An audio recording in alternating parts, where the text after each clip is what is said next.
Dans cette vidéo, on va voir comment utiliser les paramètres d'URL de manière dynamique directement sur vos pages. C'est parti! Hello, c'est Benoît de Justa.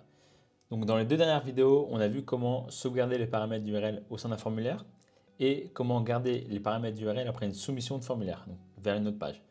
Donc maintenant, on va voir comment utiliser les paramètres d'URL sur votre page de manière dynamique.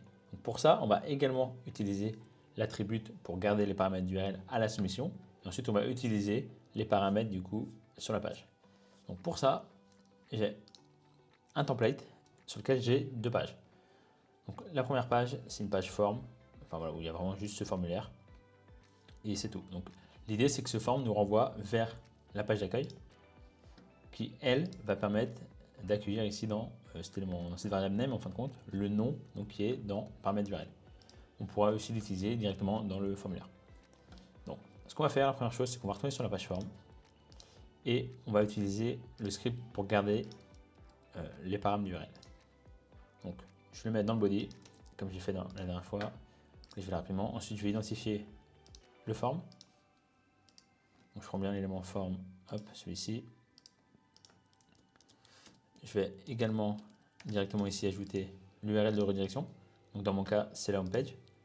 Donc, soit je mets l'URL en absolu, soit je mets juste le slash pour homepage. Et ensuite, j'ai identifié mes deux champs de formulaire. Donc celui-ci, que je vais appeler name tout simplement, et celui-ci que je vais appeler email.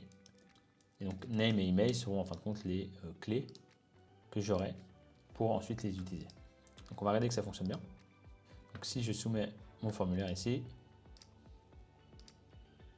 alors on est bien redirigé vers la home page avec ici les valeurs de name et les valeurs de email. Donc ça c'est OK. Et donc maintenant on va venir utiliser le deuxième script.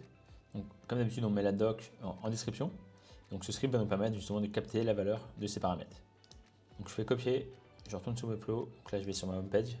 Je vais dans le body, je colle mon script. Ensuite je vais directement sur ma home et je vais venir maintenant mettre les attributs. Donc c'est vraiment JS form query et use query pardon, et après l'identifiant, donc qui correspond au nom du paramètre d'URL.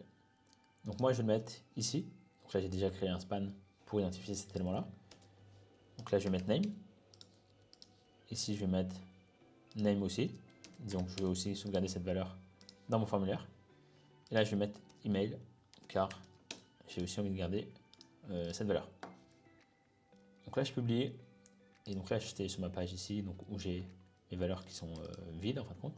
Alors, j'ai bien les valeurs dans l'URL. Maintenant, je vais publier et je vais venir rafraîchir. Et on va voir voilà, que de manière automatique, mes éléments se sont mis. Et donc si je soumets le formulaire, après je vais retrouver du coup cette valeur là directement dans le back-office de Webflow. Donc voilà, sur les paramètres d'URL, on a vu comment sauvegarder ces paramètres au sein d'un formulaire, comment les envoyer vers une autre page et comment les utiliser sur une page. Donc, il y a plein d'autres cas possibles, on les verra dans les prochaines vidéos, mais c'est les trois cas d'usage principaux.